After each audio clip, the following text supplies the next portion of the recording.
Namaskaram. 1000 Names and 1000 Stories. 458th B. SOOKSHMAAYA NAMAH.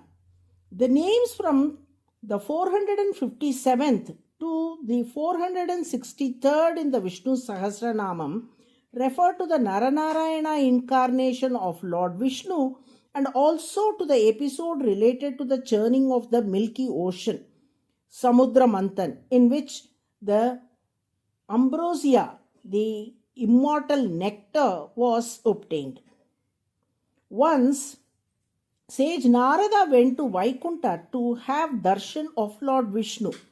The moment Mahalakshmi saw Narada approaching, she immediately withdrew into her inner chamber. Surprised by this, Narada turned to the Lord and asked, "O Lord, I have subdued all my senses and overcome worldly desires. I am detached and free of passions. In such a case, why did the Divine Mother choose to move away from me?" To this, Lord replied, "Narada, renouncing worldly desires is indeed a great achievement, but taking pride in having renounced them, that is where the fault lies. If one proclaims that pride that they have overcome desires, then that very pride becomes a subtle form of ego. You claim to have conquered desires, but know that my divine power, Maya, can delude even the strongest ascetic at will." Narada replied with confidence, "I am sure that your Maya cannot delude me." Hearing this, Lord Vishnu said, "Is that so? Come with me."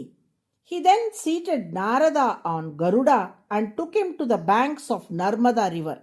There the Lord told him, "Go take a bath in the river and return."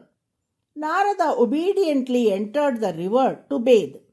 But when he emerged from the water, Lord Vishnu and Garuda were nowhere to be seen.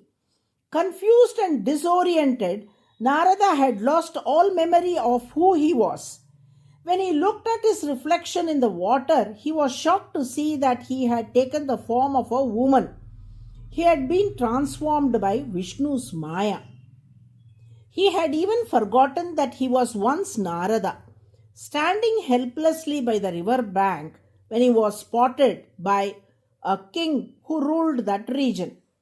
The king was instantly captivated by the woman's beauty and married her. Thus began Narada's life as a queen, completely unaware of his true identity. In due course, she gave birth to 12 sons, raised them lovingly with the king. They nurtured and brought up these children, got them all married, and established them as capable rulers. At this point, another neighboring king waged war against their kingdom. All 12 sons went to battle and were slain. The king and his queen, Narada in the female form, were heartbroken and wept uncontrollably in grief. At that moment, a sage appeared and led both the king and queen to the banks of the Narmada once again. The sage asked the queen to take a bath in the river. As she emerged from the waters, Narada regained both his original form and memory. The king was shocked to see the transformation. The sage then turned to the king and said, "O king, you first saw your queen on this riverbank, and now you part from her at the very same place. You have taken many births, and in each one you have had different wives, sons, and daughters. Are you going to grieve over each and every one of them?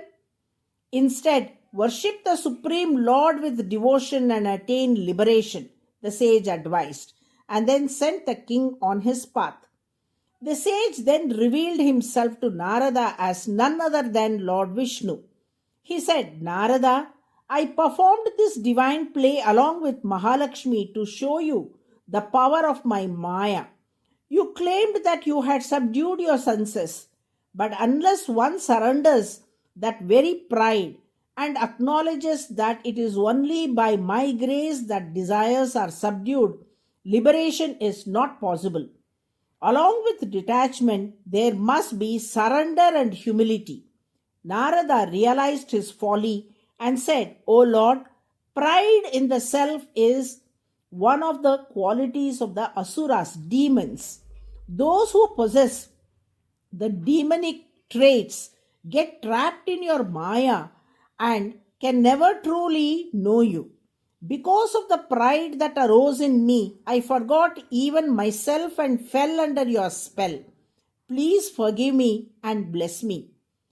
The Lord forgave him with compassion.